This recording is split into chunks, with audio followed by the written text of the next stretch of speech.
Good boy. Much better. His ears are still pretty inflamed red. What's up, YouTube?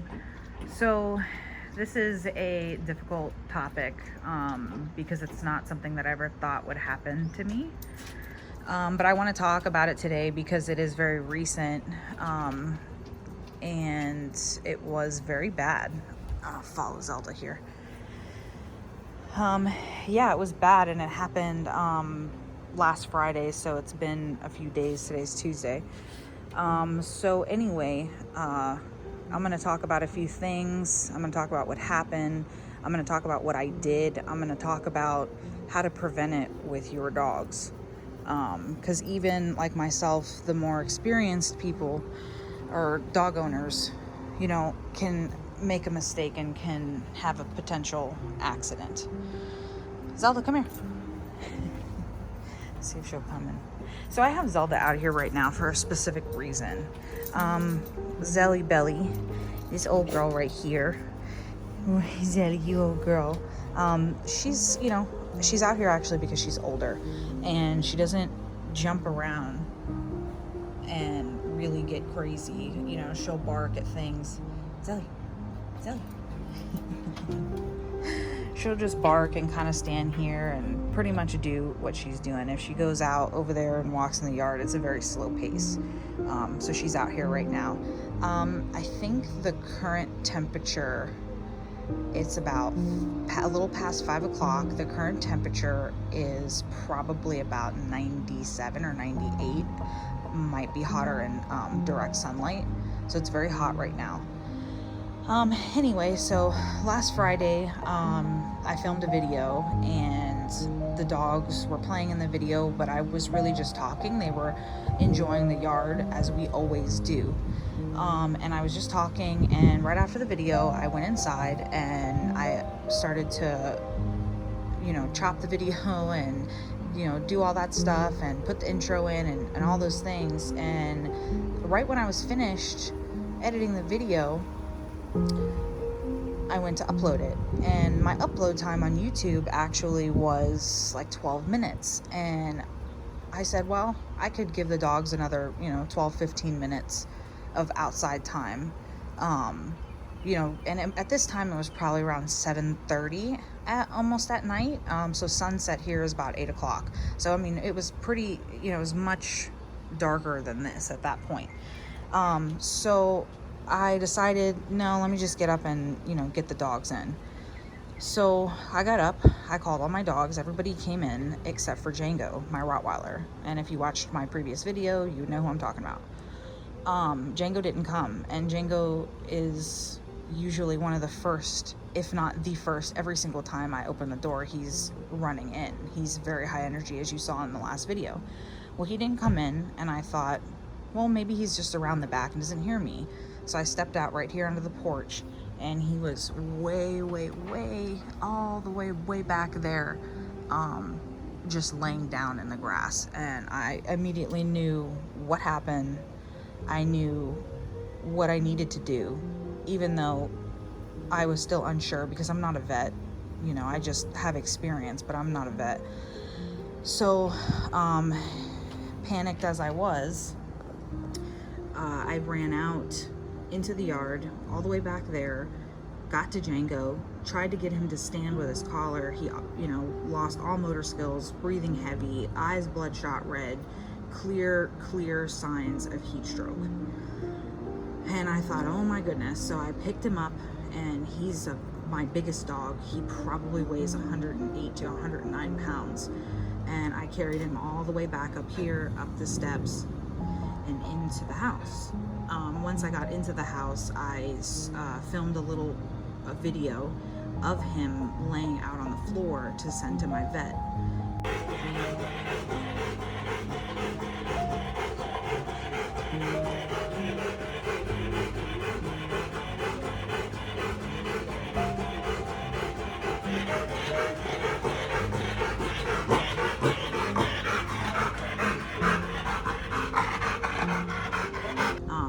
And if you watch my first video, you know I'm very close with my vet. So I send the video to my vet and she instantly replies, you know, get him into the tub, get him in ice. So that's what I did. Picked him up again. By this time, I'm feeling like I'm gonna have a heat stroke. And I got him into the tub, which I did videotape some of that again to send to my vet, you know, so she kind of knew what was going on without being here. So I get him into the tub, I start running the water. It was so hot that day that when the water started to come out, it was actually coming out hot, and I'm like freaking out. I'm like, no, no, no, no. So I run to the freezer, I grab our whole tray of ice and I dump the ice on him. At this point, water's pretty cold, and I'm just taking like a little bucket and just, you know, throwing it over his neck, all over his ears, his face, his, you know, his rectum, his, you know, everywhere. And I'll insert these clips so you guys can see.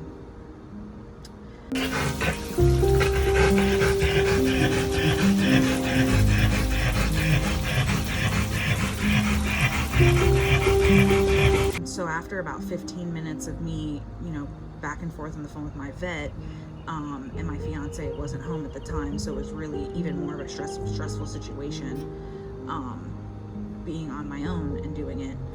So after about 15 minutes, he started to catch his breath, but still could not stand up. Yeah, now he's supporting himself up. All right, you're all right. Stay in there. Stay in there. Good boy. Much better. His ears are still pretty inflamed red in his eyes, but he's coming around. He started breathing normally again. I got him out of the tub. I left him soaking wet, and I carried him into his crate because he still could not walk on his own.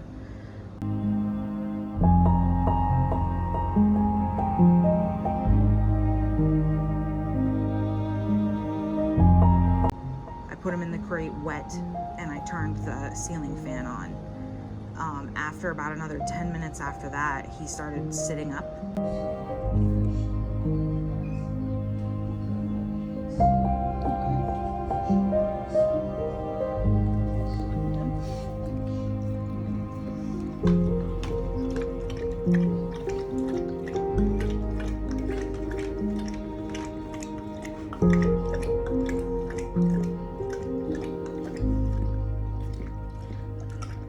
About a half an hour after that, at this point, my fiance got home. I told him what happened, and he started to stand. At this point, it was probably about 9-10 o'clock at night. He started to stand, so I thought, okay, you know, we're gonna be in the clear.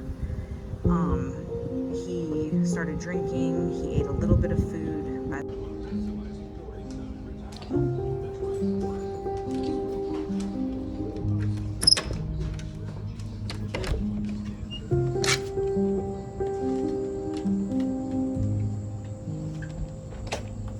Try to potty. You try to potty, Django? Come on, let's try to potty. Come on.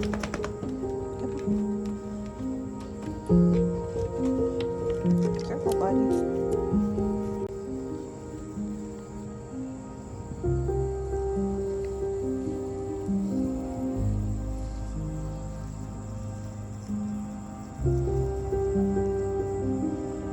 Good boy, buddy. Good boy. All right, you did good. Good job. Good job. Good boy.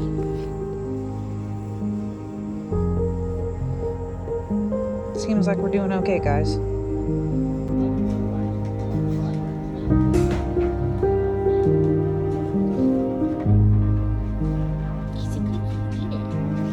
You took it.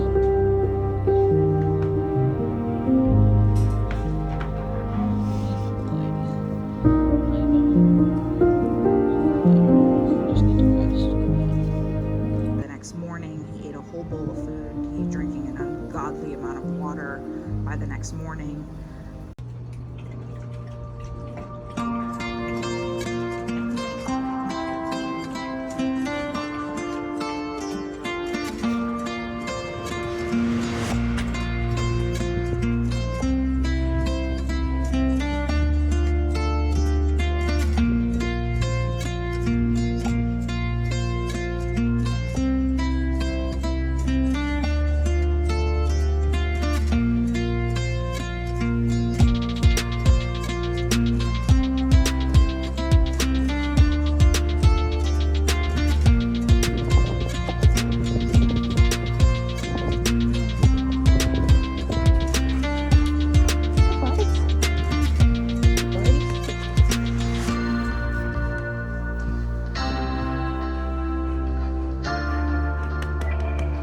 better? You just had a meal, you feel a little better?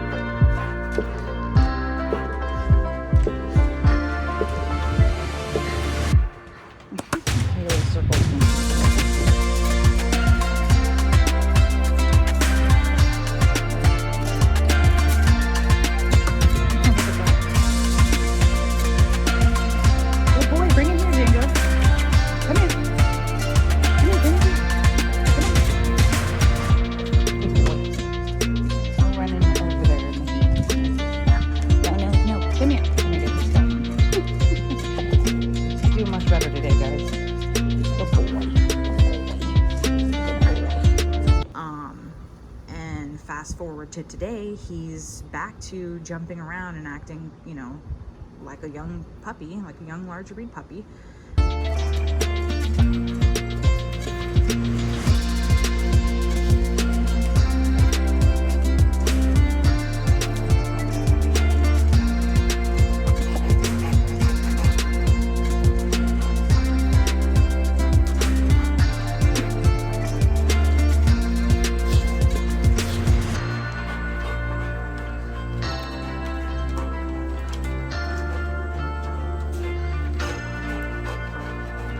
So yeah, he actually, in fact, did have a heat stroke.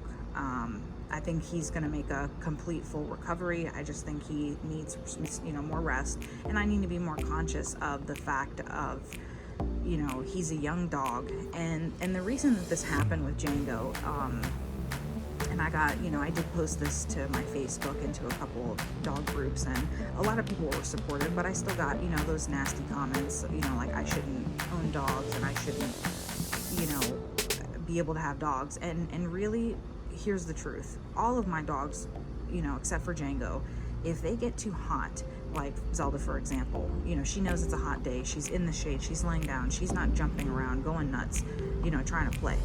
And the majority of my dogs, except for Django, when it gets too hot, they stop and they will go drink water and they will go lay down in the shade and enjoy the yard. Django, however, is a high drive. He's like an Energizer bunny. He's go, go, go, go, go, go, go 24/7. So he will not stop even though he's about to collapse. And because I had gone inside and I wasn't paying attention, he never stopped. He never, from that video, he never went and got water. He never stopped playing when I left. And I have cameras around my house, so I do know what happened. He never stopped. He never took a break to get water. Everybody else did. And so therefore that happened. And even, you know, filming that video and after that video, it was breezy and it was cooler. It wasn't, you know, it was still very, very hot, but it wasn't, you know, like just a dead heat. And also the sun was setting. So I really didn't think, like right now, I wouldn't have them out playing up until probably about 6:45, 7 o'clock when it gets a little bit cooler. So I actually went inside and stopped the video for a little bit so I can come back a little bit later. And right now it is almost 7:40 and it is 88 degrees and it's overcasty. I think there's a storm in that direction, which is the west. So this is around the time where I discovered him, and right now it really just feels good, you know, to me at least. It feels pretty good outside. Today we actually had a record in our city of a high of 98, and it hasn't been that high ever in history. So yeah, it is definitely very hot. So these guys haven't had a chance to go out yet. So now that you've heard the story, I want to give you guys some tips to prevent that from happening to you and your dog. Or maybe you're just trying to educate yourself and you come across my video because it's something you heard about or you're concerned about because you do a lot of activities with your dog outside. Or maybe this is happening to you right now and you're looking for some advice. So first things first, if you notice that your dog is struggling to walk, early on signs are like wobbling. So like you'll see them walking and they'll, you know, the back legs, they'll wobble and they'll be panting really heavy. And that's pretty much like the sign of it starting. However, sometimes it can come on so fast where they're like having a good time and then they just collapse. If they collapse, you want to get them cold water as soon as possible. You want to, you know, take them to a hose, or put them in the tub, get them into some cold water. Once you've kind of submerged them in that water, add ice. Slowly add ice. Don't dump ice all at once. I actually did, but I didn't have that much ice in my box, so it really, you know, wasn't that much anyway. And then you want to keep that dog under that running water until you see that their breathing is coming back. The breathing should be getting better. And then once that breathing starts to get better and they can kind of, you know, and you'll see they start to come around, that's when you want to quickly grab a towel, wrap them up, get them in the car, get them to the emergency room. In my case, my vet is a very good friend of mine and she lives 2 streets over. And obviously with COVID, you know, rushing a dog to the hospital, especially, you know, late on, you know, at night at this point, it was dark at this point, when we were going through this, is just not feasible. But lucky for me, I was able to catch it in time and do what I needed to do. Who do we see?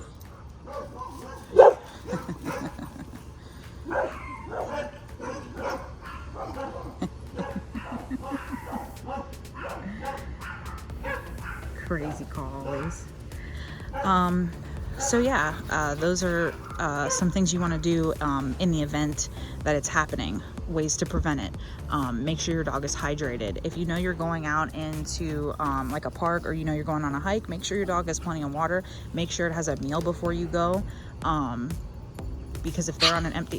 Whoa! Hey, Harley Quinn. No ma'am. Gentle. So yeah, you want to make sure they have a good meal, good breakfast, so that they have some energy and some fuel to go on. They're not starving. Bring lots of water with you. Another good tip I can give you is they sell on Amazon, which I actually just bought a couple for us since we had this issue. They sell like these wraps that go around your dog's neck, and you can like put them in the freezer. Ma'am. You guys are crazy. So you can do that. You can make popsicles during hot days. So we're actually going to do that. We're going to do a video making them some popsicles. Look at Harley Quinn. She's a cutie pie. You're so cute. All these butts. So cute. Drive me nuts. So yeah, be careful, guys. I mean, it happened to me, and I really, you know, I thought at least took the precautions by, you know, not letting them out super early, you know, in the afternoon, like later during like this kind of time, and it still happened. If you have a dog that's just like got a lot of drive and like doesn't know when to quit, will play with a tennis ball or a frisbee non-stop until you tell them to stop, those are your dogs that you want to, you know, be more careful with about overheating. Like these guys, like you see, they're all just moving around, standing still, patrolling. But if Django was out here, he'd be going crazy. He'd be like jumping around, and so he doesn't lay down like these guys. He has no concept of laying down. So yeah, those kinds of dogs, guys, you want to be extra careful about. I do have 2 other stories that I'll come on and talk about in the future. Other things that can happen to your dog that you want to look out for. So those would be future videos just like this one. So I hope this helped you guys out. I hope that me sharing this information and what I went through really helped somebody else, especially somebody that just doesn't know any better. The fluffy butts running. Anyway, like I said, keep your dogs cool, especially this summer. It's going to be a brutal one, especially if you live in the South, like we do. It can happen fast, guys. It can happen fast. I mean, you know, it was very quick for us, and, you know, I know what I'm doing, and I know what to look for. I knew exactly what happened, and I knew how to respond quickly. And because of that, and because of that knowledge, Django's still with us, and he's gonna make a complete recovery. In fact, so yeah, he's gonna be just fine. And I hope that again, like I said, I hope this helps, and I hope that no other doggos have to go through that. especially our crazy doggos, right? Explain. In Texas, Arcana. Texas. Okay, Taxi. What do you want to tell everybody? You want to tell everybody to stay cool this summer? Go on. All right. Thank you, YouTubes.